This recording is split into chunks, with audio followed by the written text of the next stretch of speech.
Welcome, everybody. This is going to be the Astro-Fix for the fall of 2018. And Robert Phoenix will be with us in just a moment. And it sounds like we're in for a bit of an interesting ride. And a lot of times, Robert talks about how this is reflected in the macro terms, such as in the larger political sense, for example. But those same dynamics are applying to us on a micro level as well. So we're going to get into a little bit of both. And without further ado, let's go to Robert. I'm in my kitchen because there's no electricity down where my office is. So we're going to go to Robert right now. Robert. Hey, Regina, let's cook up an Astro-Fix. Let's cook one up. Let's do that before I make a nice little fall apple tart for some guests coming a little later. I can't help myself. Gluten-free, I hope. Gluten-free and vegan. Yeah, it's right. Really good. All right, cool. Anyway, Robert, yeah, I mean, you know, I think each time we've talked the last year and a half or 2 years or so, it seems like it's sort of crazy on the horizon a bit. And so rather than trying to look for, you know, specific reasons for it, is there some overarching theme we've been involved in? I mean, it is crazy out there. People are behaving badly, seeing a lot of passive-aggressive stuff, a lot of aggressive stuff in general. I'm just noticing that society seems kind of stressed. I mean, seriously stressed right now. So what's going on in the large picture? Yeah, so this takes us back to the 9th of November in 2016. And that was election night. And during election night, Mars is at the 29th degree, the anaretic degree of Aquarius. It's a very unstable degree. Anytime you get into the final degrees of a sign, the 27th and the 28th degree, the sign is really beginning to kind of spin out of control. The 29th degree is there's no energy, right? So it's been really fascinating to watch this 2-year Mars cycle because right now Mars is in Aquarius. And by the time we get to the midterms, it'll be about 4 degrees off of, 3 degrees off of where Mars was on election night. So we've been dealing with a 2 years Mars cycle, and Aquarius tends to be a radical and revolutionary energy, okay? Mm-hmm. And we've seen really from the jump, you know, from the time that, that Trump was elected, what was the first kind of image that we all, you know, were greeted by? It was Bill and Hillary Clinton dressed in purple. You know, why were they dressed in purple? You know, there's some really interesting kinds of connections with Prince, the Purple Revolution. They were trying to kind of cast a new sort of brand right there on election night. You know, the purple didn't necessarily relate to the amount of wine Hillary drank before she got on the podium, but one could make kind of a little bit of an allusion to that. Well, there was good reason to drink that night, if I guess one ever was going to. Yeah, I think they broke open the cellars that night. So anyway, we've been in this revolutionary mode, and you can see what happened straight out of the gate. It was like, well, we're gonna try to get these delegates to flip their votes, right? Well, that didn't work. And then, oh, we're going to get Jill Stein to do this recount. Well, that worked, but it was going in the wrong direction. I mean, they were finding votes that were like, you know, not necessarily copacetic on the left side. So, I mean, it was a shot across the bow with this kind of, you know, radical revolutionary energy, and it has not abated since then. Now, the right, on the other hand, have also been sort of radical and revolutionized in their own way. Some people have been taking note of the alt-right or the intellectual dark web, and people like Ben Shapiro and Sam Harris and Jordan Peterson. You know, that represents kind of this radical version of kind of, you know, what the right thinks, what the right believes, and knocking down the pillars of politically correct thought. And on the other side, we're seeing this kind of radical assertion and insertion of people like the person you like from New York, Ocasio. We've got this young guy down here in Texas named Beto O'Rourke. So this whole kind of revolutionary energy has been part of the last 2 years. The problem is at the 29th degree, there's no energy. So what we're trying to do is we're trying to create a maelstrom of change in kind of a vacuum where there's really no energy to do it. And you know, who are the biggest batteries? What are the biggest? It's us. We are the biggest batteries. And if that continued sort of, you know, tapping the charge on every one of us, and it doesn't matter what side you're on. If you're on the left and you're filled with, you know, feelings of angst and anger and resentment or whatever, I'm sure you're probably at the end of that. And if your health hasn't been affected by it, if you keep going down that path, it will, right? So the human battery has been tapped to capacity. That's the 29th degree of Mars in Aquarius. We have some resolution coming up. This Mars cycle is coming to an end. When we hit the midterms, that'll be on the 6th. I think Mars is going to be at about 25 or 26 Aquarius. So it's coming to an end. Mars will still be in Aquarius, but it won't be at that final anaretic degree. So I think the answer to your question and why everybody's so stressed out is because we've been in the throes of a quiet or soft revolution for the last 2 years. And, you know, some people are just trying to get on with their lives and have relationships and families and, you know, do things that, you know, most people normally do. The last 2 years have been hyper politically charged, and that Mars at 29 degrees on election night, I think, has a lot to do with it. Okay, so we have midterms coming up. We'll get to in a moment. But first of all, when you and I were prepping for this, you were saying that the rest of September here is kind of a calm before the storm. So we've got a little bit of calm happening. Tell us a little bit about that dynamic before we go into the equinox, which is late this year. It's on the 24th of September. Yeah, that's correct. So we're going to have a new moon that's going to come up here on Friday/Saturday. It's actually a really nice new moon. It's in Virgo, and I just did a video with Heather Eland, who's a wonderful astrologer and one of my students. We talked about this new moon, and one of the things that we both agreed upon, and I think you and I might have even touched on this yesterday, is that, you know, these next 3 months are going to feel like a stretch run in some ways, and we have this new moon in Virgo conjunct the sun. There's a grand trine going on that's going to be happening at the same time with Mercury in Virgo and Saturn in Capricorn and Uranus in Taurus. It really behooves us to set some really good patterns into place for our health and well-being.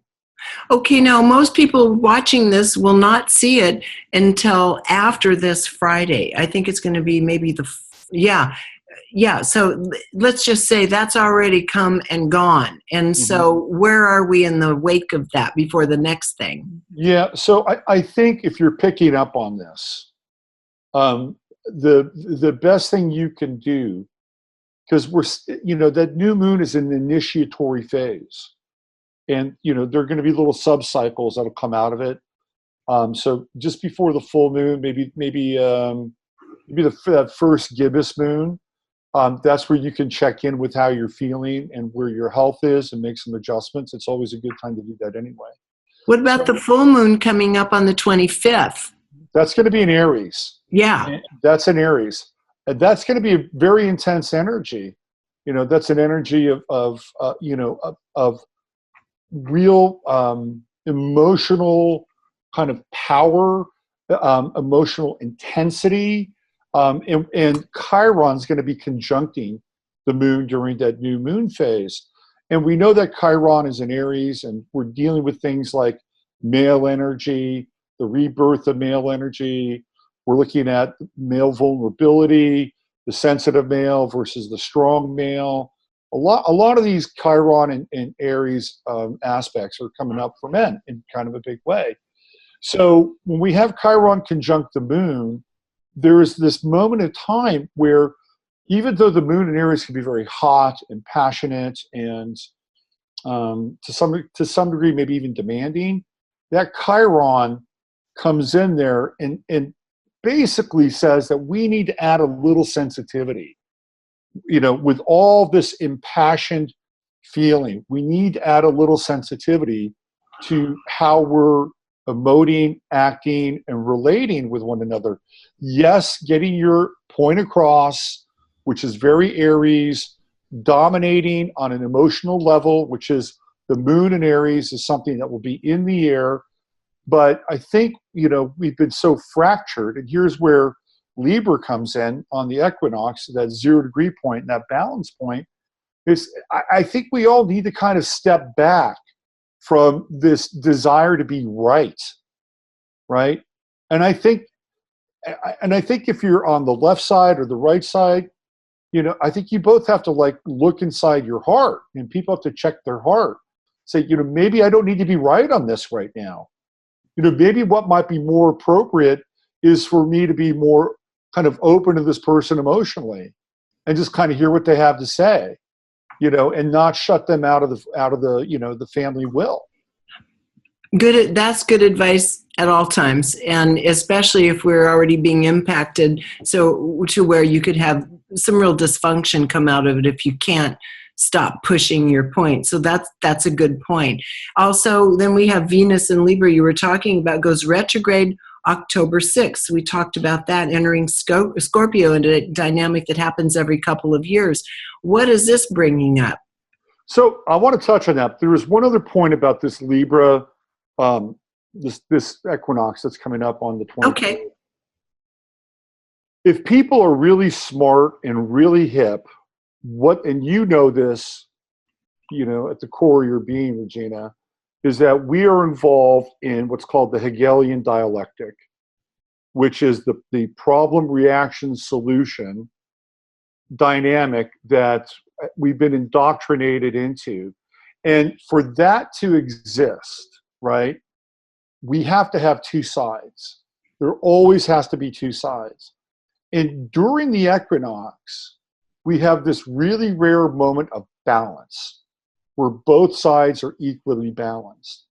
And if people are listening to this, one of the things that we might have an opportunity to do during this equinox, whether it's through your intention, whether it's through interaction with another person, is to understand that this Hegelian dialectic is at play, and that at times the problem may not be the problem at all, or the solution may be a solution that could be inappropriate and generated by a group of people who want you to believe that that's the solution. Right. And it will take people who are really strong and have the ability to be authentic on both sides to say, we don't buy this. We're not buying this program.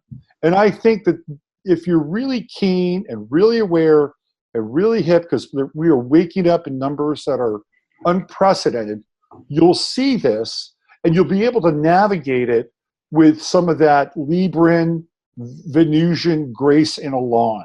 Okay? So I think this is actually a really important equinox that's coming up. Now, back to your question around Venus retrograde. So Venus was at 25 degrees on Sunday night. And we're going into a Venus retrograde, and that'll start in the sign of Scorpio at 10 degrees Scorpio, Venus 10 degrees Scorpio. Now, it will resolve itself and go all the way to where it went retrograde, meaning it'll go back to that exact point where it went retrograde at 25 Libra. So this is a really important piece to understand. Now, the dates on that, just so people can understand that, date-wise, is Venus will go retrograde. Let me get this up here real quickly. I think you said October 6th the other day. Is that correct? Yeah. So it's October 6th. Okay. And then it comes back and it goes direct on the 16th of November. So those are the dates you want to just kind of keep in mind, okay? Now, we start off with Venus in Libra, which is pretty harmonic. It's a nice, I believe it's part of the supergalactic center at 25 degrees. It's also, I think, part of what they call the Via Combusta, which is an interesting, it's too much to get into, but it's also part of the Via Combusta. There are degrees at the end of Libra that are very explosive. They can be very dynamic in some ways. So it's at that 25th degree, but generally speaking, Venus in Libra is copacetic, it's harmonious, even at that degree. And as Venus moves into Scorpio, it will go retrograde. Now, when it goes into Scorpio, we're talking about getting into sort of the nuts and bolts and mechanics of relating. And Scorpio is all about the shadow. It's all about, those areas that are taboo, right? Maybe we fear being abandoned. Maybe we fear that we're too vulnerable and too clingy. Maybe we fear that we're too sexual, and our partners are not willing to have the same voracious sexual appetite. Whatever that is, whatever sort of taboo or area that we feel uncomfortable, where there's some shade in our life, you get to explore that. Power dynamics are also another piece with Venus and Scorpio. How do you use relationships in your life to gain power over a situation or another person? And we all do it. We've been doing it since we were children. That comes into play as well. How can we get into these dynamics and then sort them out and do it in a way where we can have really adult discussions, adult revelation, and shine some light in those areas? Because ultimately, we're coming back to that 25th degree in Libra, which means we're going to come back into balance. This is really a very unique time for this Venus retrograde. And I think if you are entering into a relationship, if you're dealing with relationship dynamics and you want to go deeper, and it's like, get into the deep end of the pool. It's okay. And it will be very helpful. It'll be very worthwhile. And especially if you have a relationship that you don't want to let go of. Sometimes it's important to hang in there with a relationship that can be resuscitated and have some new life, breathe back into it. And this could be one of those times.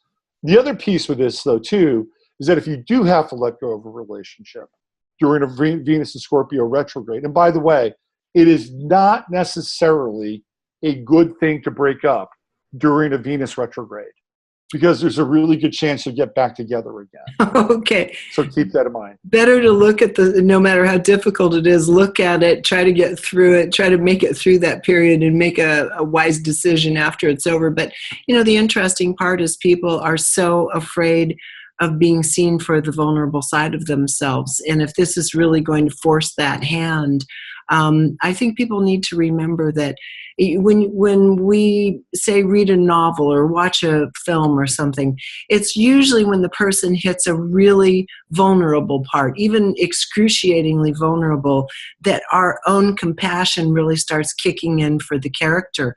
And we forget that applies to us. It applies to our relationships with other people. When we really show up warts and all, that gives someone else a chance to really kind of open up toward us in return, rather than feel repelled or run or hide, which is, I think, everyone's deepest fear, is if their shadow comes out, the other person's going to run.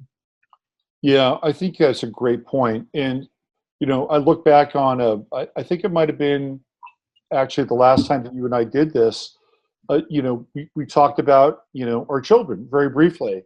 And it was very clear to people that were watching our exchange that they knew that both you and I were having very vulnerable moments.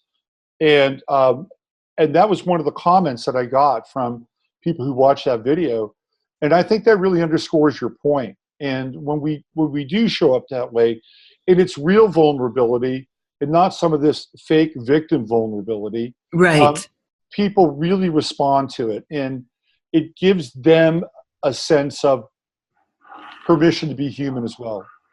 I agree. I totally agree with that. So I'm glad we got into that for a sec on relationships, because now we're going to go into the other stress factor in life, and that is money. And you say that there are, which one is it now? Is it the same configuration with Venus that's going to cause people to need to kind of delve into that side of life too, looking at their portfolios, RRAs and so forth? No. Yeah, absolutely. Because Scorpio represents soft assets. Okay. And most people have soft assets. Some people have some cash laying in their mattress or maybe some, silver or some gold laying around. But by and large, people are invested in soft assets. That's Scorpio. Venus represents our relationship to those soft assets. Retrograde, you may want to look at them. You may want to find out what's going on. You may want to get into your 401k. Where's the money going? You may want to adjust it. You may want to go into kind of a slow growth period. You may want to eliminate some of those soft assets, right? That's another piece around this, because we're dealing with things like Uranus and Taurus. You said there could even be like a money crisis that occurs. There could be a money crisis, or it could be the prelude to a money crisis, And I think if we do have a money crisis, if there's a prelude, it will be a very brief prelude. Let's put it that way. And what does that mean? Is that an ominous statement, or? Yeah, like if we have a brief money crisis, it would maybe be like a 48-hour brief money crisis, and then 48 hours after that, we're in a crisis. Okay. Because I don't think prepare now. Position yourself now if you have any kind of insecurities about what you're doing with your money or your finances. And we live in a volatile world, so you may as well do it anyway. Yeah. Right. It's like being prepared for an earthquake or some kind of a natural disaster. When we were prepping for this, you were telling me that Chuck Armstrong, Gerald Celente, who a lot of people are familiar with, a lot of people, Catherine Austin Fitts as well, they're all talking about this kind of disparity between domestic and international health of the U.S. dollar, which is, I've heard some other people commenting on this in columns from other quarters of the world having to do with, the crisis in Turkey after we put all these huge tariffs up and such. What is it they're concerned about? Well, I think they're concerned about the relationship with these countries in general.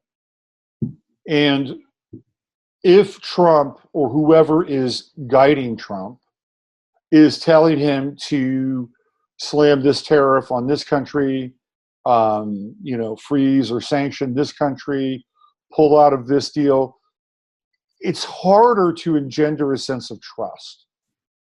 And at that point, these foreign countries, these entities that either hold treasury bills or bonds or cash, they may be more willing to divest themselves of that and look at other international suitors, right? China, the BRICS. They may say, look, the United States, cash is king. But we're not feeling really all that safe here. It's very unstable. And some of that is already starting to happen. And so if the dollar begins to have less of the global impact that it's had since essentially Nixon turned it into the petrodollar and the global reserve currency, that can have a real wobble with the market. And if we're doing well domestically, which by and large we tend to be doing, unemployment is down, employment in the Black community is up. There are more African Americans working and starting businesses now, which I think is great. It's not talked about very much. So we're having some relative strength domestically, but if we get into this kind of wobble, nobody knows where it's really going to go, because we haven't really seen that. The dollar has always been strong domestically, and internationally. Maybe been a little bit weak domestically, but internationally it's always held its own.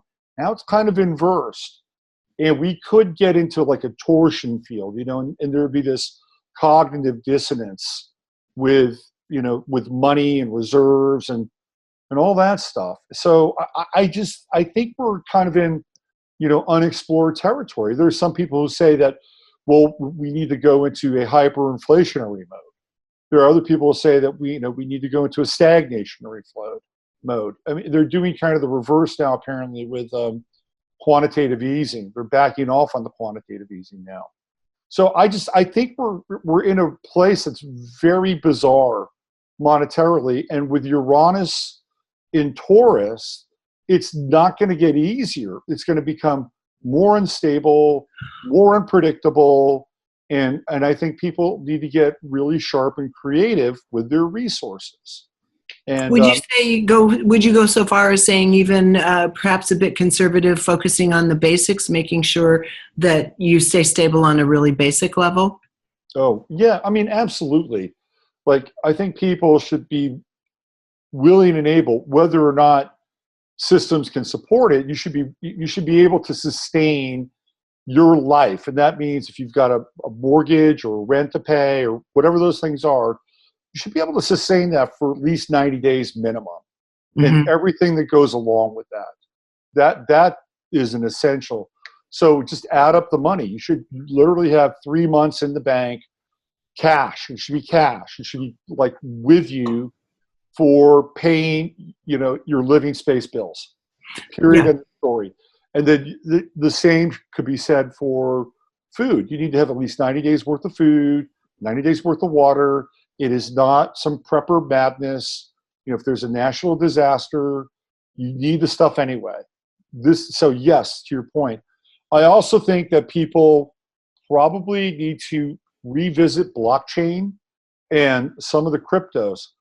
Since we had this kind of massive explosion with the cryptos and Bitcoin, it's gotten pretty quiet on that front. Right. And there hasn't been a lot of movement. However, there's been a lot of development underneath sort of like the big five, Ethereum, Litecoin, Bitcoin, Bitcash. There's been a lot of development, and a lot of really interesting things are happening on the blockchain front and some of the microcurrencies and some of the smaller cryptos. And there are people out there who are actually, kind of Sherpas in that world. Go find out who some of these people are. And, some of the entry levels are very, very modest, $50, $100. And if you understand what's going on in those worlds, it could pay small dividends.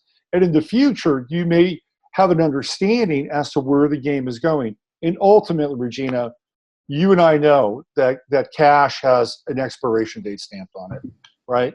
Oh, it does. I mean, yeah, even going into as you know, and I've mentioned before, I watch all the trends on the ground. I just pay attention to what I'm seeing in stores where aisles are getting wider as inventory starts disappearing, the quality of goods and so forth. And one of the things I've been seeing here in California is even a couple of coffee shops I've been to no longer accept cash.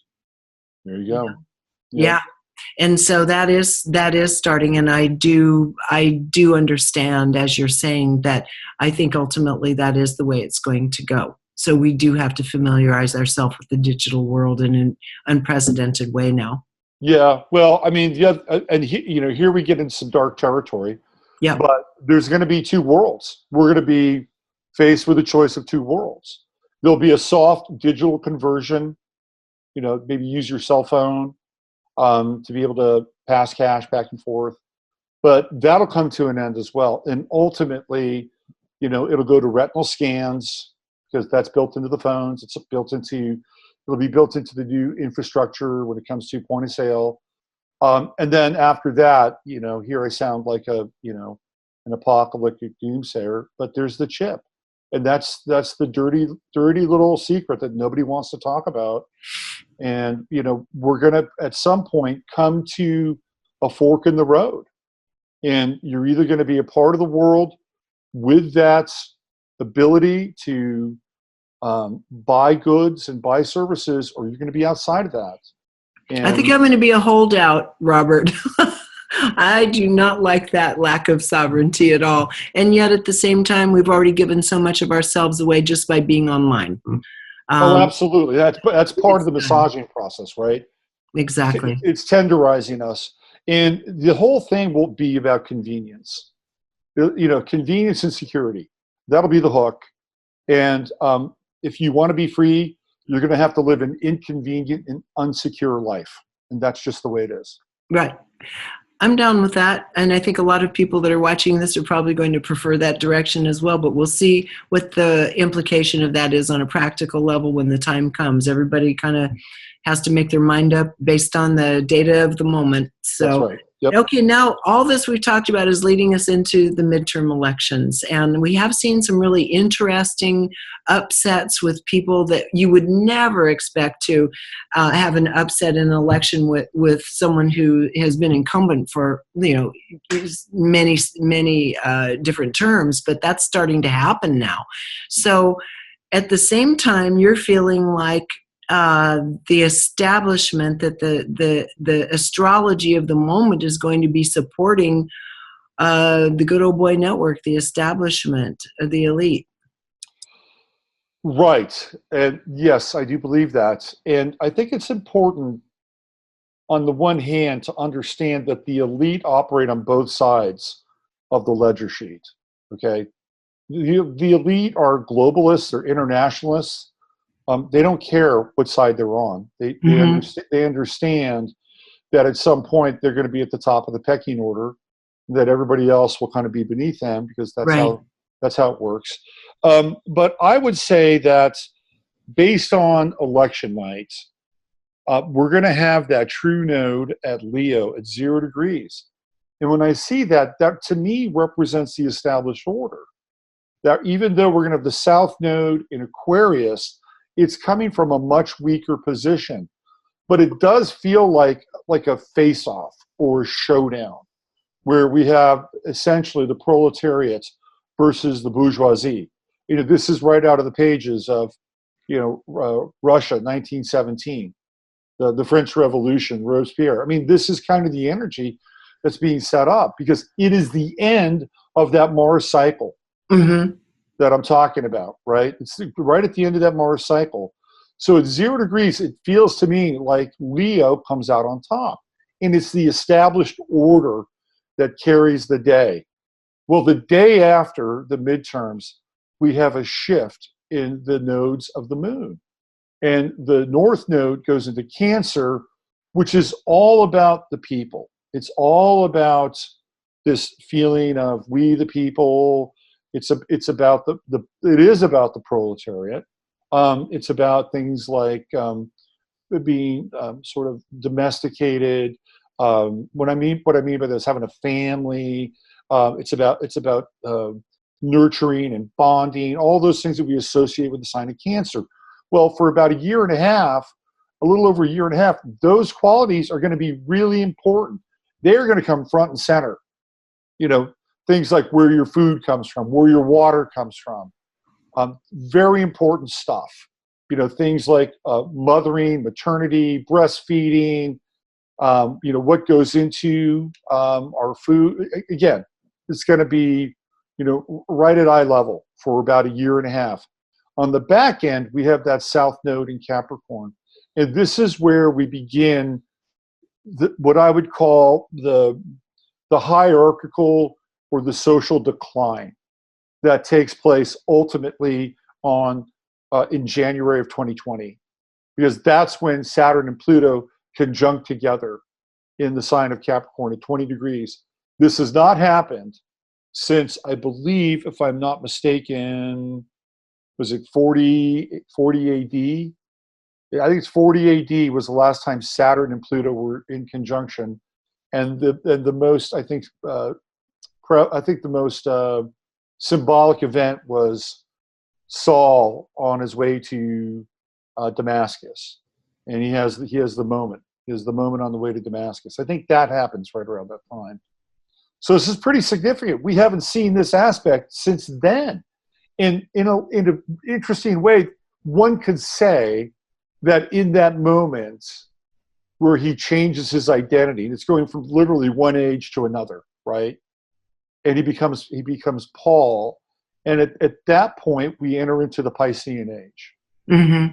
And if this is true, and it hasn't happened since then, I don't believe it has, then this Saturn-Pluto conjunction would signify the end of the Piscean age. And what does that indicate? Well, it indicates a lot. I mean, first and foremost, did you say this is like history-changing moment in time? Absolutely.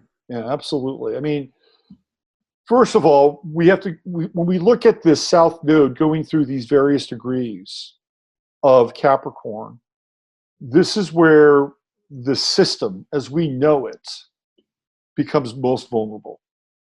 And the people and the judges, the hierarchies, become most vulnerable during this time.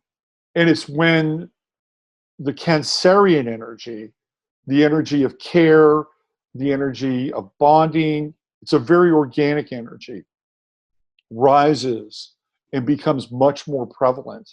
So what we're looking at here is ultimately a balancing out, hopefully, where when they both converge and meet together at zero, we stand across from one another and we're like, okay, we've sorted some of this stuff out. I mean, ultimately, it'd be great if during that time, if people really wanted to change the world, everybody would just stay home for about a week, right? Right.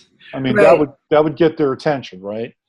But this piece with Saturn and Pluto in 2020, I feel like we've really come to the end of something. We've really come to the end of how we do business. We've come to the end of this so-called democracy. We've come to the end of fair and just elections. We've come to the end of people who have very little connection with who we are, what we're about, theoretically representing us. That part is going to implode. Are you saying that it's going to be replaced with something that is genuinely fair and just, even if it's an entirely different system? We'll see. We'll see. We will be coming to an end. Mm-hmm. And the people who are essentially operating, on this planet as, game overseer directors, Right. they know this is coming. And every time this has happened, and it has happened before, they've had something ready to go in its place so that people can then be herded into something, that resembles the new thing, right? There's a difference, though. And the difference is that people have been waking up in droves. Yes. And if people can really use their discernment, they may be able to sniff out the bullshit of a new false paradigm that's being offered to them. And I think this is really the crucial point in our evolution as a species, on this Mm-hmm. planet, is to get to that point. And if it looks like it might be really, really good, we may want to step back a little bit and just say, hold on a second. Maybe we need to rethink this. Maybe we don't need to give our consent to this. Because no matter what happens, no matter how it lines up, no matter what sort of replacement is being crafted, in the wings, we always have to give our consent. We always have to give our consent. So am I hearing you say that we're entering a period where we, the people, will start feeling the strength of our own power and decide whether we are or are not going to give consent from this point forward? I would hope so. Mm-hmm. I would hope so. And in order to do that, people have to be really, really wise. Yes. Wise like serpents, right? Like, as much as I really, like, there are people on the right that I like, there are people on the left that I like, and the people on the right that I like, the reason I like them is a lot of them speak truth to power. They cut through the bullshit. And that's great, right? That's great. The key for anybody is to look at that and say, I can grab something from that, but I don't necessarily have to be that. Like, I think Tucker Carlson does a really great job, but I don't have to be Tucker Carlson. And not everybody has to be Tucker Carlson, right? On the left-hand side, I think Tulsi Gabbard is great, even though she's a member of the CFR. I think she's great, but I don't have to be her either. And nobody has to be any of these people. We have to be our own people. We have to synthesize things, and we have to make decisions that are really based on wisdom, and not because some team, some club, or some party is dangling something in front of us and says, okay, well, I affiliate with that because I don't want to be left out in the cold, right? I think we have to, at some point, have to stand back from that and say, we're going to make our own decisions here. And they may not be the decisions that you're making for us. And hopefully people can get to that point. In order to do that, we have to disassemble our belief systems on both Right. sides in order to do that. I agree. And I remember doing an interview with the Theo group through Sheila Gillette back in 2011, 2012. It's been quite a long time ago now. And they said by the time you hit 2020, your system of government is no longer going to look the same. Now, well, the one thing about dealing with beings from other places, spaces, dimensions, or whatnot, is time is very fluid, right? It doesn't exist in the same way. But they were saying with great certainty, your system as you know it is going to be changed. And on one level, it might look like it is to your detriment, but if you start looking at the consciousness of the people, which will be rising up and exerting itself, then you're going to see it very differently. And this is basically what you're talking about, and you're talking about it in a similar timeline. Yeah. Yeah, that could absolutely manifest. And we're living in really amazing times. I know it's kind of schizo and chaotic, and it can be really nerve-wracking, but we are living in historical times. I mean, they'll look back on this period for better or worse, and it'll be written about. Who wins will ultimately, write the chapter and the verse on it. But that's how it'll happen. Yeah. Meanwhile, you're saying that, so in America, this upcoming election in a couple of months' time, that you see the dominant party staying in office, basically, that the Republicans will maintain their strength. And this is going to create a backlash among the citizens at large, and we're going to see some unusual events. I remember when we were talking about this prepping, you said there could even be some kind of out of the blue event where someone or some people decide we're just taking matters into our own hands. We're not going to put up with this anymore. And that's when things get, you say, a little scary, a little unstable, potentially. Yeah, I mean, I think one of the things that people are going to have to really keep their eye on is this whole voting process. And if there's any hint of impropriety on either side, it'll be enough to push whoever's on the losing end kind of, into a state of, let's just say, more aggressive kinds of protestation. Right. Yeah, for sure. Right. Because they're feeling provoked. Okay, so let's go on from the election. You were also saying that during that period of time, you could have even a false flag kind of event, or an event that you think can look organic, but could be inspired by, kind of darker aspects of the intelligence community that start stirring things up. That's always a potential. You're just saying it's a more heated potential right now. Well, we're in a really delicate phase, and I think we're getting into October, that October period, not really September, but it's a delicate phase because we're in this very important. Every election is like, oh, it's the most important election ever. I mean, how many times have we heard that, right? Yeah. They roll that out but this one is actually really kind of important because of the heightened sense of disconnect that we've been living with. That to me makes it really important. There's that, and we're also in this embryonic phase of waking up. I mean, we are in the birth canal of awakening, and so events can come along to, disturb and disrupt that process. Right. So if it's going to happen, it would happen along those lines. But the other thing you and I talked about, and I think this is actually probably more of a potential reality, is something along the lines of a natural disaster. I think we're going to be in some kind of natural disaster energy over the course of the next 3 weeks. We've had some earthquake action in California. I think it was about a 4.4 in LA the other day.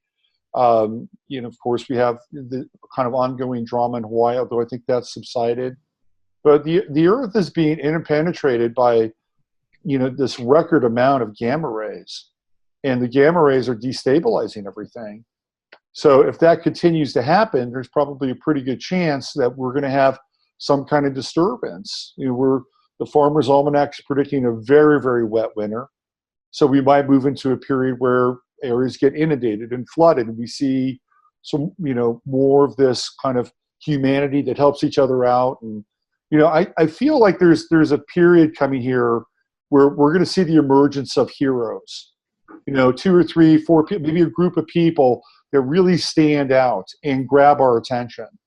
And we're thankful for what they've done. I think we're looking at it really during this Venus retrograde phase. Interesting. Yeah. And so we talked a little bit about how the U.S. Certainly within 5 years' time may not look the same. It may not be the same form of government. We're going through a radical historical shift right now. But you're saying, and you also noticed when you were doing some of your calculations, that the state of Israel looks like they're going to go through a shift as well. What's happening with Israel? Well, they're sort of on a similar path as the United States, as one would imagine. And as the United States becomes, the energy around the United States internationally right now is not great. And because we've really bonded and woven our destiny in some ways together with Israel, in fact, I think there's even a clause that we have to, they're also going through their own kind of tarnished image, in Western Europe. It's getting to this point now where apparently, Jews who live in France want to leave. They're thinking about getting out. Some of it has to do with the fact that they've flooded Western Europe with, Muslims and North Africans who are not necessarily all that friendly towards Israel and people who are Jewish. That might be part of it. But there's also a growing sense that, people are looking around and saying, you're treating those people over there pretty badly. You've got one rule for, your group and another rule for this other group. And as we become more awakened, more aware, we begin to see the disparity of that. And people are getting it, right? They're totally getting it. And if we go back in time, one of the things that Trump has been instrumental with this, one of the things he did, it was in May, and right around, it was Gemini. Of course, he says, we're going to relocate the embassy to Jerusalem, right? He did that. And when he did that, it set off a firestorm, and it basically made Jerusalem the capital of Israel. And historically, that has been a place where the meeting of the 3 Abrahamic faiths could occur without any kind of politicization, right? It's all there. The temple, the mosque, churches, it's all there. But that changed. And then the first eclipse of the eclipse season, which was on the 12th of July, when that took place, there was a Star of David in the sky. When you looked at the various angles, there was a Star of David in the sky, and that was on July 12th. And I looked back historically on July 12th, and on July 12th, 70 AD, that is when the second temple of Solomon, the second temple, Solomon's temple, fell. They sounded the shofar, on the 12th of July, and 3 days later, it was in ruins. So from that July 12th to the July 12th of that eclipse, that was 1,948 years. And the number 1,948 is significant because that's when Israel became a nation state. Right. So one of the things that Heather and I talked about on our Mooncast is I said something's going to happen with Israel. Like there's going to be something significant. It may not be on the eclipse. It's going to be around the eclipse. And lo and behold, I think it was about 4 days later, they passed a law that basically said that they are a nationalist state, and they don't have to adhere to any personal rights of any other group other than themselves, right? Right. So basically they were saying, it was a big middle finger to the UN and the rest of the world. It was a big FU. They said, we're going to treat people however we want, and you can't do a damn thing about it. When Trump pulled the funding from Palestine, I think the rest of Europe was just incensed. that would happen in that way. And for anyone who, it doesn't matter whether you're Jewish, Muslim, Christian, as a human being, walking through the wall and going into Palestine, I have to say was one of the most traumatic events of my life. My entire body burst into tears. I felt like my cells were crying because of the desperation. I mean, everything was demolished. There wasn't even no plants, no trees. And I remember this man came up to me, and he had an orange and some used baby socks, just trying to get anybody to buy anything to feed his family. And I've been in really poverty-stricken regions of the world where people live in tree houses. I mean, kettles of fish head soup in the streets, where the people are still living their lives the way they know to live them, and that is their kind of level of economic stability, and have been for a long time, for generations. So you look at it that way and you think, well, poverty is difficult to watch, but they're feeding themselves, and they're living their lives, and they're living with relatives, and they're in the streets doing things and making music with friends. But this is not that. I mean, Palestine used to be a thriving community. It was a sophisticated culture, educated culture. And when you walk through that wall, anybody, I don't care who you are, if you don't burst into tears and say, this is wrong, and enough people are walking through now that we have to stop and start becoming wise human beings and stop identifying with our religions, our bloodlines, and so forth. I think the time for that is really over, personally. Yeah. That's my opinion on it. I mean, I don't talk about it publicly, but going to Palestine really woke me up in a way that was almost devastating. Yeah, some of the more heartbreaking sort of images I've seen, I've never been there, but I've seen a number of YouTube videos, and watching these guys in their really simple fishing boats trying to catch fish, and the Israeli Navy coming along and hitting them with water cannons. Yeah.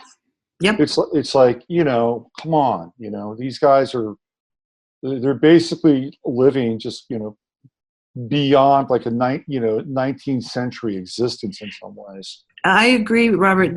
This is unacceptable. The U.S. pulled funds from Palestine, whatever deal Trump's doing with them.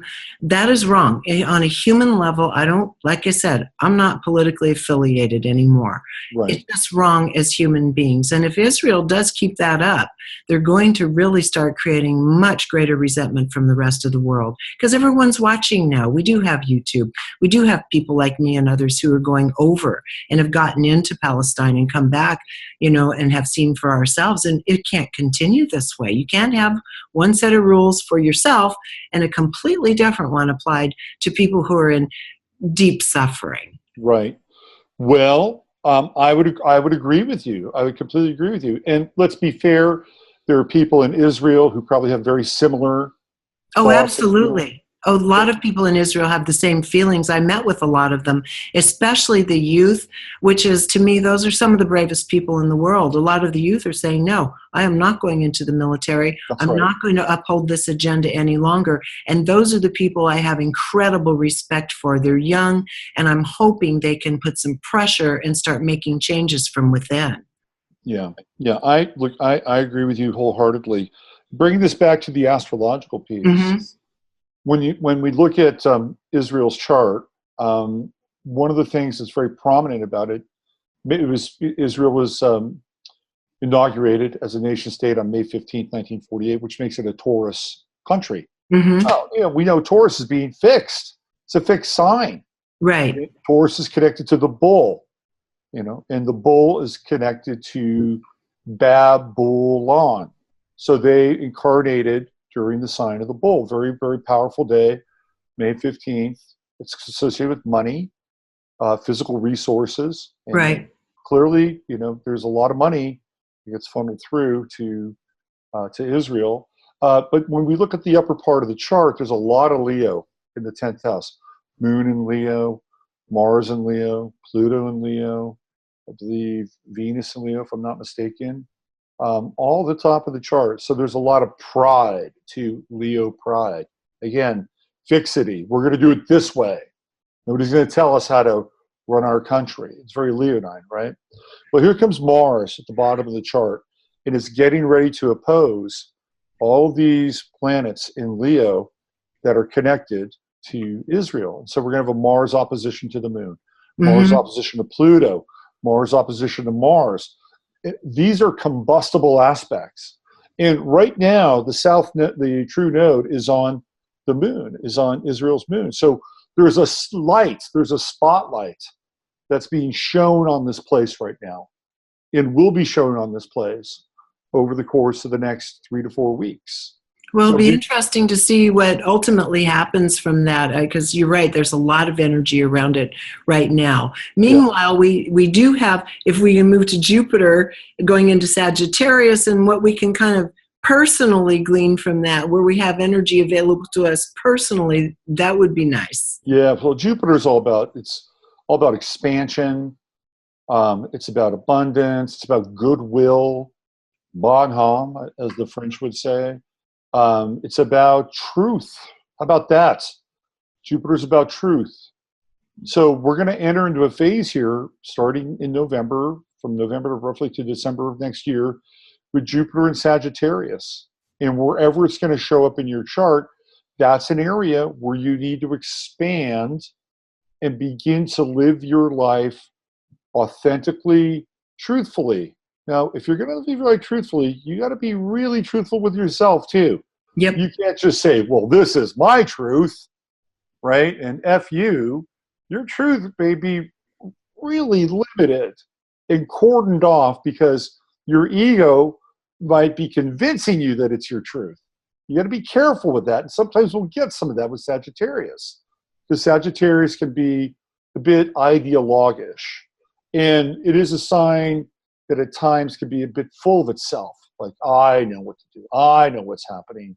You don't know anything, right? But it can also be very generous. And, if we practice the generosity of spirit with Sagittarius in our lives and live our lives really truthfully and rewarded for that, we can cover a lot of ground. It's going to be in its own sign. I think it's pretty celebratory. I think this could be a cool time. The last time it was in Sagittarius was 12 years ago. So what are we talking, like 2000 and, what was that, 2007? Is that right? 2007. Yeah, 6, 7. So essentially what I'm hearing you say, with all this intense stuff going on, with all the wobbles underneath it, if you've got Jupiter in Sagittarius, you might want to just take a little time to celebrate or party it off. Just say, screw it. That's the one great thing about Sagittarius. I mean, it's a sign that, knows how to tie one on a little bit. Yeah. It's really interesting, like how certain people are born on certain days, together. And one of the birthdays, Sagittarius birthdays, that it's really interesting is Bruce Lee and Jimi Hendrix being born on the same day. Oh, right. And Jimi Hendrix is like, there are no limitations with Jimi Hendrix, right? It's like he just wants to go everywhere cosmically, and he's a psychedelic love god, and he can do anything on a guitar. And then you got Bruce Lee, who's so disciplined, right? He uses his martial arts like a religion, and that's exactly what he did. And you get the breadth of Sagittarius between these two individuals. One is trying to use a system to attain real spiritual insight, and the other wants to just completely move beyond that system and go occupy the galactic center. So have some fun, be philosophical, trust your instincts. Sagittarius is kind of a lucky sign. Trust your instincts. It's a good time to do that, and it's also a good time to build up your faith. Especially if you have any kind of religious or spiritual inclination, and you really believe that God is in your corner and loves you and wants the best for your life. It's a good time to do that. We might get a little bit more religious fundamentalism during this time, so file that away as well. Well, personally, Zeus and I are going to take off in a couple weeks for a Zen monastery for a few days. I like to go there every now and then. It's just right on the ocean. It's absolutely beautiful. Vegetarian food, no responsibility except just going quietly inside. And to me, those are some of the most refreshing days of life, is the escape to the Zen monastery. Yeah, and by the way, Regina told me the location of that, so I'm going to post that on my website. And you guys if you ever wanted to go hang out with Regina and use this monastery, would be great. Totally great. How's that sound, Regina? That sounds good, Robert. Well, I'm going to have some more. So I decided to take 2018 off because there's just way too much stuff going on a personal level and a move and everything else. And but 2019, I'm going to be back at it doing my workshops, and that's what we do together. We all start diving into that center place inside. The whole thing about what you have been saying about developing real discernment and wisdom. That's the only thing that's going to pull all of us through this, is developing that sense in ourselves. So we know what we're willing to buy into and not buy into anymore. And we can't have anyone else telling us that. We do have to discern for ourselves now, in my opinion. Yeah, it's like passing through the eye of a needle. I mean, that's how laser focused we have to be. Yes. Yeah. So in the end, you say this autumn is a lead into a period of time when we finally emerge from it. About 5 years from now, we're going to be looking at a very different world. So take this time seriously, engage with it, develop your intuition, your discernment, your wisdom, stand for what you believe to be true and right. And we can't avoid this any longer. No more letting other people make the decisions for us any longer on any level. Not whether it's your doctor, your priest, an educator, it's over. I totally agree with that. That's a high five right there. High five, Robert. Yeah. Robert, thank you so much for joining us again. And we'll be back and see how things shape up after the elections in America, after some of the other fallout, kind of economically with some things that have been set in motion, and see how the winter of 2019 is going to shape up. So again, thank you, Robert. Always appreciate your time. Absolutely, Regina. Love to be here with you. And again, if you want to connect with Robert for any kind of personal consultation or to join in some of his groups, you can always go to robertphoenix.com. Until next time, thank you for joining us here on reginameredith.com. Thank you for watching this video. You can find many more like it free of charge by going to reginameredith.com. And if you're finding that this kind of content is adding value to your life, you might want to support my work by clicking on the Patreon button on the website, reginameredith.com. As a patron, you have special videos, insider commentary, and much more. Check it out.